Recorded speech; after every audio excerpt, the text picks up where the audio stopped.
about it. This is how badly they're flailing. Sean Hannity, who is now moving into, well, I don't know. Sean Hannity's always been in this territory, but, the idea that there was 100,000 people at the Trump's rally, I mean, it just gives you a sense of just sort of how out of it they are. And what's been beautiful about this moment, yesterday, I think the other day, we played a clip of Hannity, and he keeps talking about the 4 facts. In fact, they have graphics for it now. They have they have a whole package that they roll out. Jim Jordan's 4 facts.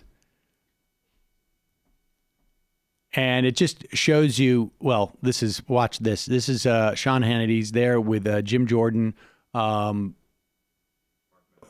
Meadows, and Louis Gohmert. My God. The new Mount Rushmore. Exactly. Jim Jordan, 4 facts never change.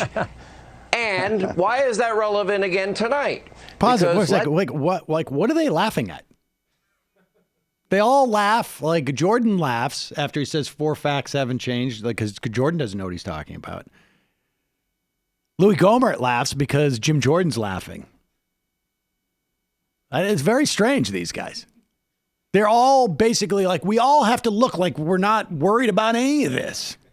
So laugh. Everybody laugh. Jim Jordan, 4 facts never change. And why is that relevant again tonight? Because let's say John Bolton said the president invented. The president said, they better do this or they're not getting any money. The 4th fact is, of your facts, the 4th fact is, it doesn't matter, does it? Because he didn't do it. Right. Yeah. Oh, yeah. Right. The 4 facts. Yeah, the 4 facts. He has no idea what he's talking about. Jim Jordan just threw this out. I mean, Jim Jordan has spent, I'm sure his congressional career and certainly his wrestling coach career, just sort of throwing stuff out there, and sometimes you lose track of it. 4 facts. Uh-huh. What? Right. Yeah, of course. We're all here.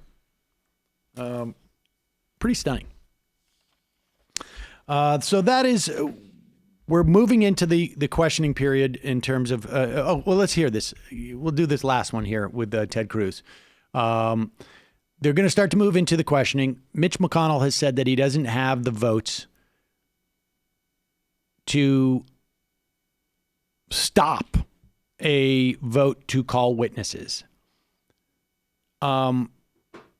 There's a couple reasons why Mitch McConnell may be doing this, but the biggest one I could imagine is that he is hoping that he is basically putting a flare up, and this is going to activate outside groups and voters to call in and tell Republican senators vote against having witnesses. And so this is where they're at this point. Here is Ted Cruz. One point that explains why the president is innocent and he should be acquitted and why he will be acquitted. Quid pro quo doesn't matter. It's a red herring. It doesn't matter if there was a quid pro quo or not. The reason is a president is always justified and, in fact, has a responsibility to investigate credible evidence of corruption. The Democrats built their entire case on the proposition that it was baseless and a sham and phony to investigate corruption, to investigate Burisma and the Bidens. You've done a good job of walking through the reality, which is there was a mountain of evidence. Now, do I know for a fact that Joe Biden was corrupt? No. Okay. This is another example of the Democratic messaging failure, because as you hear that, there should be a very, very obvious response. And that very, very obvious response is Donald Trump hid it all. He has every right to investigate corruption. But the bottom line is, he didn't tell anybody. The Pentagon had signed off there was no corruption. The Office of the OMB, the Management and the Budget, they had no idea why the money was not being released. Donald Trump does not have to have a mod squad or some type of like A team that secretly seeks out corruption. He has the entire full force of the U.S. government when they're giving money. He has the Pentagon. He has the Department of Justice. He has the State Department. He has the Office of Management and Budget. They all are part of this process. There would be no one saying like Donald Trump is sussing out corruption. Oh, that's problematic. No, he lied to all those people. They tried to keep it quiet. They kept it from the Senate. It was stated U.S. policy to fight corruption in Ukraine. That's why Joe Biden went over in the first place. This should be in the forefront of everyone's minds. That the point is Donald Trump hid it from his own government. People didn't know why the money wasn't released.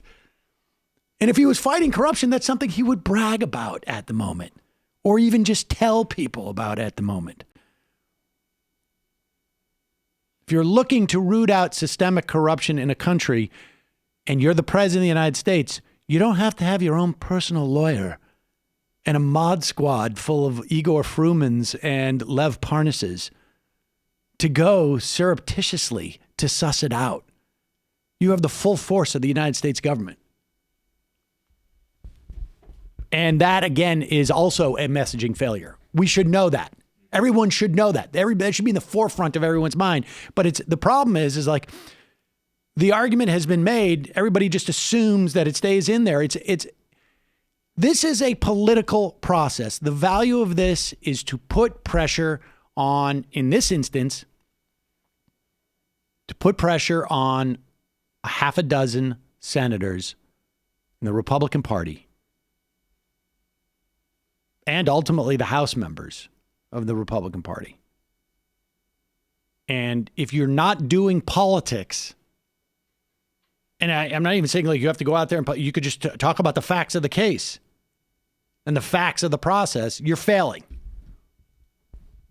They're lucky that there's such a mountain of obvious evidence that despite the political failures that we're seeing by the leadership of the Democrats in the Senate,